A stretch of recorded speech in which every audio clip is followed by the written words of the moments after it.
Hey y'all, Honey Go Beautiful Soul. Extremely blessed to have her.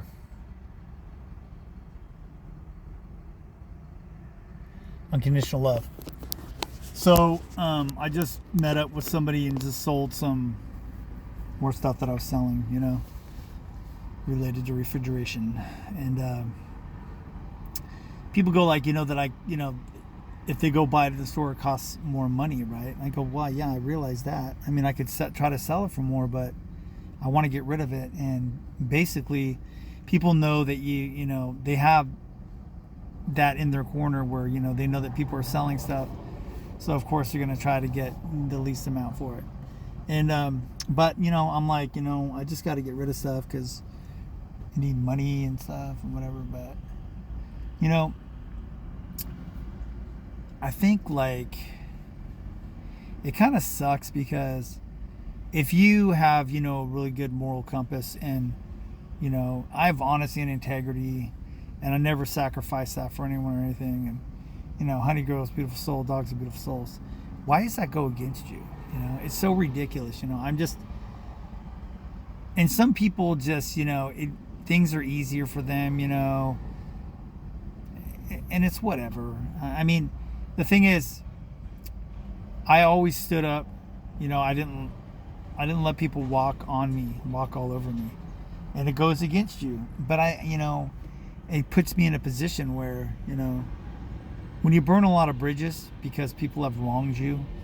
I've had people go like, why didn't I just roll with the punches and stuff? And I go, because it's not me. I mean, in senior year, 18 years old, I stood up and said I'm 18 and I could do what I want to do. And I did, and it's really gone against me, but I've never screwed people over, just tried to help out. So I'm just sitting here contemplating just a lot of shit. And it's hard because, of course, I'm stamped bipolar, and that ruins a lot of stuff, because then people use that against you, aka my family did. And my ex just, thought that I wasn't good enough anymore. And I looked and I go, and it makes you feel like you're not good enough. And that's the shitty part. So I'm actually talking to some girl that's like, she's cool and whatever. She's going through stuff, and you know, I told her a bunch of stuff last night, and I figured that was the end of it. I was almost kind of like, in a way, just kind of like, because like people that are bipolar sabotage relationships. They just walk away. But when they ex, I didn't want it to end, but it ended a long time ago, even before everything. And she told me that. So it's really hard to, just deal with it, And the thing is, I, I'm done with the medication. I could probably use it if it was right. They put me on the wrong stuff, and that almost ended me. And then you got to deal with that.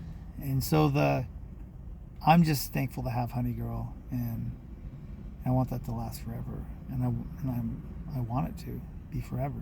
But I mean, this world is just so like depressing, And you try to stay in a positive mood. This place is like, this Corning is like dying. There's like stuff going out of business and stuff, and I don't even want to be here, but I'm here, and I guess I can be more thankful for being alive. But it's really like, I don't know.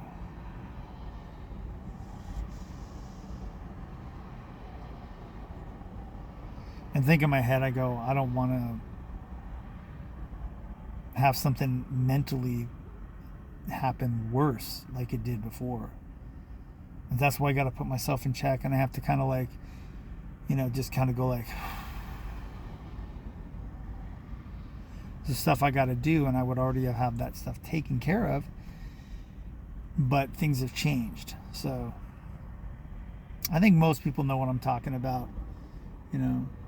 I've tried to kind of like tone it down. I think the thing is, I just need to stop. Like, I've had a lot of people like attack me online with, you know, saying I'm a Nazi, I'm a racist, because I don't like the fact that there's illegals here. You know, they're breaking the law and they're making everything more difficult for people, you know, that are here already legally, and then that's put against you. And I've talked to so many people, and it's just like, I mean, I'm not any of that. I'm not a racist. I'm not a Nazi. But people call you that. They point fingers because they are. They're worse than that, you know. And so I just, you know, I fire back at them, you know, and it's just constant, you know. And they don't. People will always call you something that's not true. And so I don't take it personally, but I just need to just like, you know, just not comment, because it just makes things worse. And I think with my ex, you know, I wish I would have not said a couple things in response to what she was saying. But you know, you get into you know, you're just defensive, you know, and it just, you know, words hurt, you know. She said stuff to me too, but I don't know. I don't even. It's just, you think and you go like, how did this shit just go wrong, you know? That's what I was telling that girl. I go, you know, we're all dealing with something, and she's dealing with something physical, and mine is mental, and I'm trying not to let it go physical again, because, you know, honey girl, and I don't have anybody to fall back on. I mean, in a perfect world, it would be cool to hang out with this chick, you know, and we could help each other, you know. I don't want anything from her. She doesn't want anything from me, and that's the thing. I mean, but like I told her, I go, people are just so like, you know, well, what's in it for me? And that's all I've had come my way. So it's hard to like not be jaded about that when that's pretty much all you've dealt with your whole fucking life. So I don't know if that makes any fucking sense, but I am watching some guy really give his truck a nice wax job. He's waxing on and he's waxing off.